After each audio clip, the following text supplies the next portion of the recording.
आज की रहस्यमय यात्रा में आपका स्वागत है। मृत्यु के बाद आखिर क्या होता है? क्या होता है अंतिम सांस के बाद? क्या आत्मा शून्य में विलीन हो जाती है या फिर उन द्वारों को पार करती है जो मनुष्य की समझ से परे हैं? आज हम बात करेंगे जीवन के सबसे गहरे रहस्य, मृत्यु के बाद की यात्रा के बारे में। यह कोई डरावनी कहानी नहीं, बल्कि तिब्बती बौद्ध धर्म की वह अद्भुत शिक्षा है जो हमें बताती है कि मृत्यु अंत नहीं, एक परिवर्तन है। इस यात्रा को विस्तार से बार्दो थोदो, जिसे आमतौर पर the Tibetan book of the dead कहा जाता है। बार्दो क्या है? बार्दो एक तिब्बती शब्द है जिसका अर्थ है बीच की अवस्था, अर्थात दो अवस्थाओं के बीच की स्थिति। तिब्बती बौद्ध धर्म के अनुसार जब कोई व्यक्ति मरता है तो वह तुरंत जन्म नहीं लेता। यह एक आध्यात्मिक किताब है जो मृत्यु के बाद की यात्रा में आत्मा को मार्गदर्शन के बारे में है, और इसके रचयिता थे गुरु पद्मसंभव। 8वीं सदी में भारत में जन्मे इस महान योगी ने तिब्बत में बौद्ध धर्म की नींव रखी, इसलिए उन्हें अमूल्य गुरु कहा जाता था। कहानी ये है कि तिब्बत के राजा ने उन्हें बुलाया क्योंकि वहाँ के लोग प्रेत आत्माओं और स्थानीय देवताओं से डरते थे। गुरु पद्मसंभव ने अपने योग बल से इन शक्तियों को वश में किया और उन्हें बौद्ध धर्म का हिस्सा बना दिया। तिब्बती बौद्ध परंपरा में मृत्यु को एक अंत नहीं बल्कि एक जीवन से दूसरे जीवन की ओर यात्रा माना जाता है। उनके अनुसार मृत्यु के बाद आत्मा 3 अवस्थाओं से गुजरती है। पहली अवस्था चिक्खाई बार्दो, मृत्यु की अवस्था। इस अवस्था की शुरुआत वास्तविक मृत्यु के क्षण से होती है। इसमें व्यक्ति के शारीरिक तत्व क्रमश घटित होते हैं, इसके साथ ही मानसिक अवस्थाएं बदलती हैं। व्यक्ति को एक अत्यंत चमकीला प्रकाश दिखाई देता है, इसे धर्म काया प्रकाश कहा जाता है। यदि आत्मा इस प्रकाश को पहचान ले और इसमें विलीन हो जाए तो उसे मोक्ष की प्राप्ति हो सकती है, लेकिन अधिकतर आत्माएं इस प्रकाश को सहन नहीं कर पाती और भ्रमित हो जाती हैं।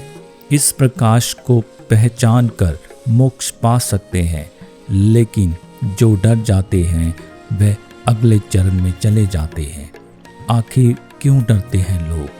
हमारा मन अज्ञात से भयभीत होता है। जैसे कोई व्यक्ति अंधेरे कमरे में अचानक चमकते लाइट से घबरा जाता है, वैसे ही यह दिव्य प्रकाश प्रस्तुत मन को भ्रमित कर देता है। यहीं से शुरू होती है आत्मा की परीक्षा। दूसरी अवस्था क्षौनियत बार्दो, जिसे दिव्य दृष्टि की अवस्था कहा जाता है। यह अवस्था मृत्यु के तुरंत बाद शुरू होती है। इसमें आत्मा विभिन्न देवताओं, दुष्ट शक्तियों और दृश्यों का अनुभव करती है। पहले 7 दिनों में 7 देवता प्रकट होते हैं। ये आत्मा को मार्गदर्शन देने आते हैं। इसके बाद क्रोधित देवता आते हैं जो भव्य प्रतीत होते हैं, लेकिन वास्तव में वे भी आत्मा को जागरूक करने के लिए आते हैं। इसके बाद क्रोधित देवता आते हैं जो भव्य प्रतीत होते हैं, लेकिन वास्तव में वे भी आत्मा को जागरूक करने के लिए होते हैं। यह अवस्था आत्मा के कर्मों के अनुसार अनुभव में आती है, जिसे मायावी रूप माना जाता है। यदि आत्मा इन दृश्यों को पहचान ले और समझ ले कि यह सब उसकी चेतना की उपज है तो उसे मोक्ष मिल सकता है। तीसरी अवस्था सिद्धपा बार्दो, इसको पुनर्जन्म की अवस्था कहा जाता है। जब आत्मा पिछले दोनों अवसरों पर मोक्ष नहीं पा पाती तो यह अंतिम अवस्था आती है। आत्मा अपने पिछले कर्मों के अनुसार नए जन्म की तलाश में भटकती है।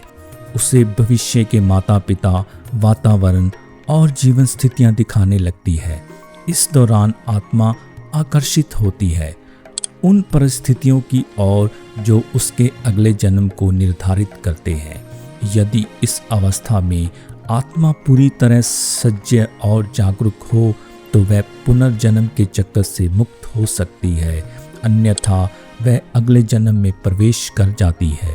तिब्बती परंपरा के अनुसार मृत्यु के बाद आत्मा की मदद कैसे करें? बार्दो ठडोल ग्रंथ को मृत्यु के बाद आत्मा के पास पढ़ा जाता है ताकि आत्मा मार्गदर्शन पा सके। ध्यान, प्रार्थना और मंत्र जाप आत्मा की सहायता करते हैं। मृत व्यक्ति के कर्म और चित्त को शांत करने के लिए यज्ञ और पूजा की जाती है। इसका निष्कर्ष यही निकलता है, the Tibetan book of the dead मृत्यु को डरने की चीज़ नहीं बल्कि आत्मा के लिए एक गहन परिवर्तन और अवसर के रूप में देखता है।